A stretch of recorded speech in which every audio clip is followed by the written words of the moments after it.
Hello friends, I am doctor Kapil Saroha an orthodontist. आज मैं आपको अपने एक केस के बारे में दिखाना चाहता हूँ। ये केस है हमारा इसमें हमने ओपन कॉइल स्प्रिंग प्लेस किया था। ओपन कॉइल स्प्रिंग को जनरली इसलिए लगाया जाता है ताकि कोई ब्लॉक टूथ हो, जैसे कि एक ब्लॉक टूथ है उसके लिए जगह बनाया जाए। बट होता क्या है कि अगर आप ओपन कॉइल स्प्रिंग लगाने के बाद you have to monitor it very closely, क्योंकि उसमें होता क्या है कि वो बहुत एक एक्स्ट्रा प्रेशर जो क्रिएट करता है उसकी वजह से इफ़ इट इज़ अनकंट्रोल्ड तो वो टूथ की टिपिंग भी कर देता है। अब इस केस में क्या हुआ कि बच्चे के एग्जाम थे तो बच्चे ने कुछ अपॉइंटमेंट्स मिस कर दिए। आज बच्चे हमारे पास आइए तो इसका थोड़ा सा एडवर्स इफेक्ट क्या है मैं आपको दिखाता हूँ। ये हमारा एक ओवन 8SS वायर है। जब हमने वायर लगाया था टूथ बिल्कुल स्ट्रेट था। अब क्योंकि ये कॉन्टिन्यूस स्प्रिंग इसको इधर प्रेशर लगा रहा है तो इसमें आप क्लियर कट देख रहे हो इसका लॉन्ग एक्सिस टिल्ट हो गया, तो इसका जो रूट्स है वो डिस्टली और जो क्राउन है वो मीजली टिल्ट हो गया। ऐसी कैनाइन को आप देखो, कैनाइन का ये प्रोमिनेंस आपको दिख रहा है। कैनाइन के प्रोमिनेंस के हिसाब से ये इसका डायरेक्शन बन रहा है, जबकि इसको होना कैसे चाहिए था, बिल्कुल स्ट्रेट।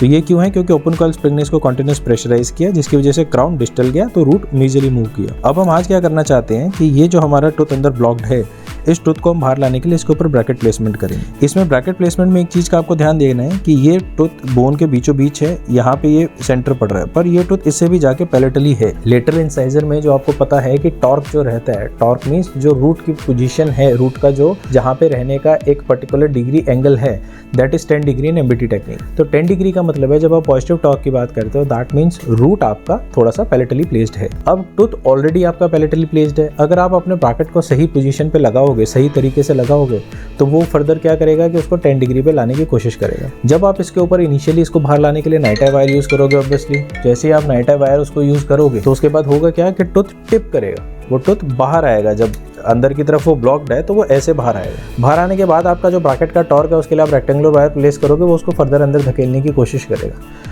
तो आपको करना क्या है ऐसे केस में, जब पर्टिकुलरली अपर लेटल्स ब्लॉक्ड हो, आपको ब्रैकेट को इन्वर्ट कर देना। इन्वर्ट करने से क्या होगा, जो आपका रूट टॉर्क 10 डिग्री था वो आपका -10 हो जाएगा। माइनस का मतलब कि वो रूट्स को बाहर की तरफ लाएगा। हमें बाहर क्यों लाना है? क्योंकि जब आपका वो टूथ अंदर ब्लॉक था, बाकी सबका लेवल ये है, ये अंदर ब्लॉक्ड है, तो ये बाहर ऐसे आएगा। तो जब ये ऐसे आएगा हम चाहते हैं कि इसकी रूट थोड़ी सी बाहर आए ताकि वो उसके साथ एक प्लेन में आए। इस वजह से इसमें हम ब्रैकेट इन्वर्ट करके लगाएंगे।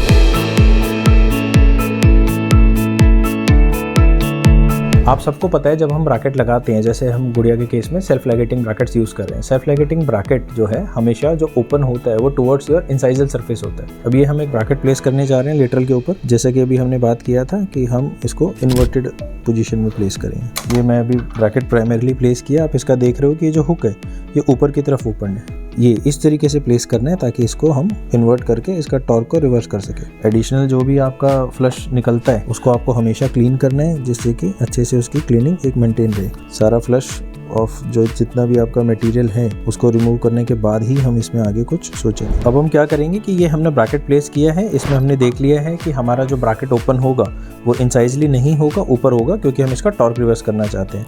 अब what we simply have to do, these are self ligating brackets. इसको हम एक बार ओपन करेंगे थोड़ा सा, ताकि हम अपना दूसरा एक फर्दर सेकेंड वायर को एंगेज करने के लिए रास्ता ढूंढ सकें। ये हमने वायर को थोड़ा सा पैसिव किया।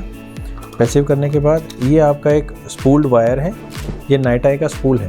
ये नाइट आई की फ्लेक्सिबिलिटी की प्रॉपर्टी, इसको हमें अप्रॉक्सीमेटली हमने जितना चाहिए उतना हमने कट किया। कट करने के बाद इसको जो ब्रैकेट का स्लॉट है उसमें प्लेस किया। प्लेस करने के बाद ब्रैकेट के स्लॉट को हमने बंद कर दिया। ये जो हम करते हैं इसे हम पिगी बैक वायर टेक्निक बोलते हैं, कि हमने एक वायर के ऊपर एक वायर और इसमें लगा लिया। अब ये जो हमारा नाइट आई वायर है ये हमने एक लाइगेचर टकर लिया, लाइगेचर टकर से इसको स्लॉट के अंदर डाल लिया। स्लॉट के अंदर डालने के बाद अब हमें इसे क्लोज करना है। तो क्योंकि यहाँ पे जिंजाइवा है, जगह कम है, तो हम कोशिश करेंगे कि हम किसी और इंस्ट्रूमेंट से कर पाएँ। ये मैंने इसके साथ इसको बंद कर दिया। अब मेरी वायर सिक्योर है।